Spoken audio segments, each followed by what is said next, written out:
G'day and welcome to Partakers and to our series Aha! Heroes and Heretics Abound. Together we are looking at the story of the Church, from its very origins through to the Age of Reasoning in the 18th century.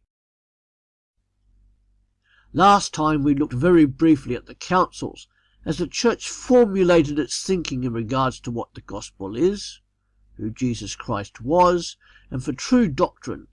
This was in a bid to counteract the indefatigable rise of heretical teaching, such as Gnosticism and Arianism. Following the death of Constantine, all subsequent emperors of the Roman Empire were at least nominally Christian. That means they are Christian in name, but maybe not so much as in their behaviour. In the last half of the 4th century, the northern borders of the Roman Empire were under intense pressure from invading forces. Pressure from the Vandals, the Huns, and the Goths. And eventually that great city of Rome, the centre, the pinnacle of the Roman Empire, it was plundered in 410 and 455, before finally falling in 476. Some of the major reasons for its fall include this. There was strong pressure from the northern tribes. Within the Roman government there was a great love and passion for luxury, and corruption within the government was rife. There was weak leadership, as Christians tended to avoid public life. We'll come to that soon. And the Western Empire was far less wealthy than the East. And while the Western Empire declined, the Bishop of Rome grew more and more powerful, and Rome became the spiritual centre of the Western Church. And while all this was going on, there was a new movement arising within Christianity. We call this the monastic movement. The word monk derives from the Latin word monachoi, which means people who live alone. So what were some of the reasons for the rise of monasticism?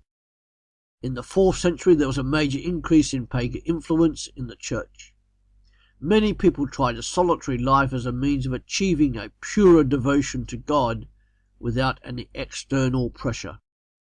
And in both Eastern and Greek thinking, the physical side of life was stressed as being evil and that it was to be suppressed, and inevitably this flowed into Christian thinking. So if that's the reasons, what were some of the benefits that people saw? Well, many monasteries, or places where there were monks, they were classed as centres for missionary training to go out, but also as care for their community by helping with medicine, agriculture, farming and education. And of course many people did indeed achieve a genuine devotion to God, became dedicated to prayer and study of the Bible, all of which were strongly encouraged. And a third and final benefit was that it encouraged a disciplined spiritual lifestyle. That was key and important. However, as well as significant benefits, it also brought with it some severe disadvantages.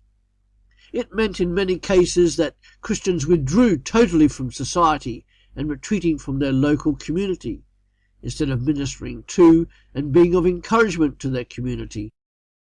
And then there arose a kind of spiritual elitism. Many joined the monasteries because it became the thing to do. It was the in thing, and it was seen as fashionable. It was as if to say, look how good I am by withdrawing from you in order to dedicate my life to prayer and worship. There was also a tendency to wealth and degeneration after the original founders of the monasteries died, and many equated spirituality with physical discipline.